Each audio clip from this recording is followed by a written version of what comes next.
Hey guys, what's up? As you can see, I have another rainbow pistol done. This is just a commission confirmation. I know I've been making a lot of these lately, but hopefully you don't mind. Anyways, getting right into it. It's a regular rainbow pistol, like with the normal amount of draw. I don't do the 2.5 anymore, just because no one really wants it. The only person that really wanted one of those was myself, I guess. But whatever, mine's 2.5. This is, I think it's three. It's the same as the Nerfomania one that I have. It's the same dimension, so whatever that is, I don't remember on hand. But anyways, obviously it's got a purple handle, and that's just wood, and it's been sanded and painted with a primer, and then I sanded it and did 2 or 3 coats of the purple, and then gave it a really light sand, and then put some sealer on it, and that turned out pretty good. I got a little bit of bubbling here, but you know, since it's so cold, I'm pretty happy with that. Like the rest of it is really, really smooth and shiny. Polycarb trigger, spring loaded, of course. Customer also did some other upgrades. Uh, Polished catch, polished and rounded plunger head, aluminum plunger rod that I have polished to the best of my abilities. It's pretty shiny. Normal nylon pull, which are my favorite pulls. I don't do the polycarb ones anymore. They're a pain in the butt, and who cares really? I might do a night finder one if someone asks, like a polycarb night finder one, but whatever. I'm rambling now. I polished up the spring a little bit. I think that looks a little bit better.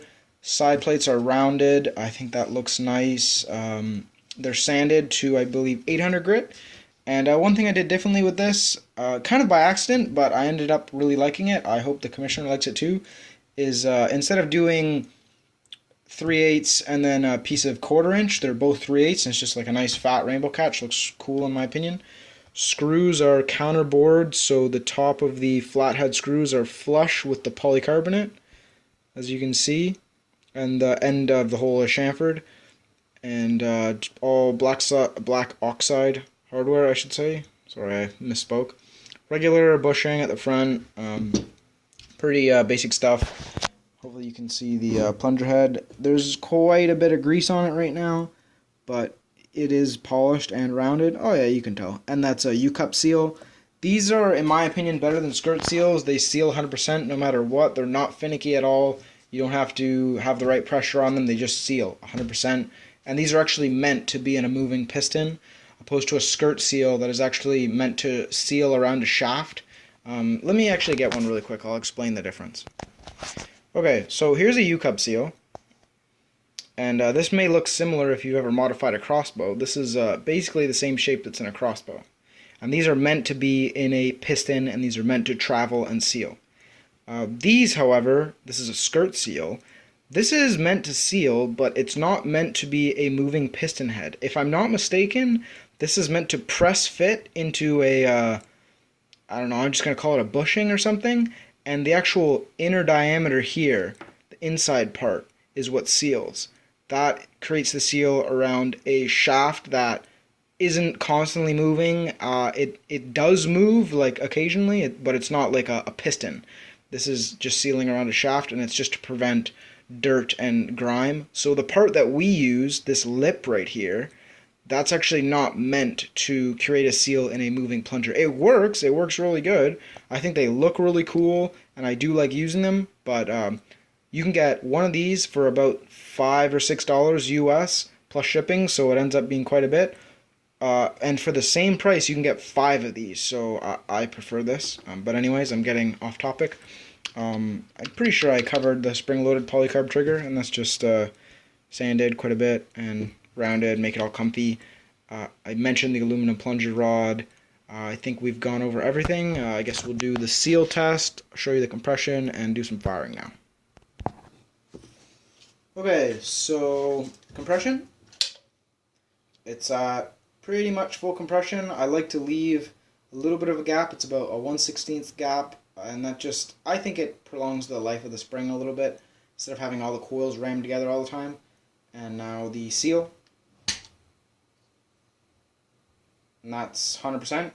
I'm pretty sure. Like, I've never really held it longer than about a minute, so I don't really know. It may leak out after a few minutes, but anyways, that is a pretty good seal in my opinion, and pretty snappy.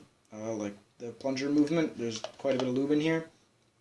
The speed loader is a little bit different. I used aluminum. I don't know if you can see the aluminum there, but I'm switching to aluminum from now on. It's way less friction, it performs better, and I'm just getting much better performance from the aluminum. So I guess we'll fire at some cardboard now. Okay, so don't mind the other holes. I'll just shoot in the center, and I just have a regular, I believe it's a single BB loaded in here, just beige foam, normal stuff. And it's a glue dome, by the way. Oh, so that broke the dart. I guess we'll do a 3-0 now. Okay, I think this is a 3-0, but it might be another single BB. Yeah, I think that was another single BB. I'll get some 3-0s because that's what most people shoot. Okay, 3-0s now. These will probably go through because they're a little heavier. Yeah, that's what I thought. And then the second 3-0. And that punched through again, no problem. So the other first two were definitely BB darts. Oh, and the dart actually survived, so that's cool. I don't think the second one did, though. No, the second one is ruined. And now, since it's such a nice day, we'll go outside and do a rough range test. Nothing exact, but we'll see a little bit of how it performs. We're going to be using these darts. This is just some foam from a guy in Singapore. It looks a lot like the MHA pink foam, but it's not.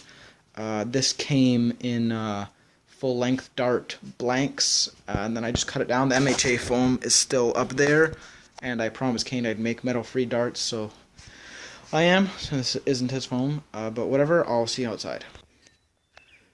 Okay, so we're outside now, shooting the same darts I showed you before, and from that tree to my garage is about 100 feet, I believe. I'm not totally sure, though. It might be a little bit less, a little bit more. But yeah, we'll go ahead and shoot. And these are fairly level as I can manage. Let's get you guys kind of more so you can see. And firing. So that landed just before the garage. And now the next one. Hopefully that is level. Landed pretty much in the exact same spot just before the garage. So I'd say this is going about 75 to be conservative, I'd say. Maybe it could punch 80 with a good dart. But yeah, it's performing like most rainbow pistols do, or should anyways. There's one more view of the blaster. Hope you guys enjoyed. And to the commissioner, I'll be shipping this out tomorrow some point. Sorry for the delay. I'm glad you understand. Personal problem, whatever. But yeah, I'll talk to you guys later. Hope you're doing well, like always. And thanks for watching. Bye.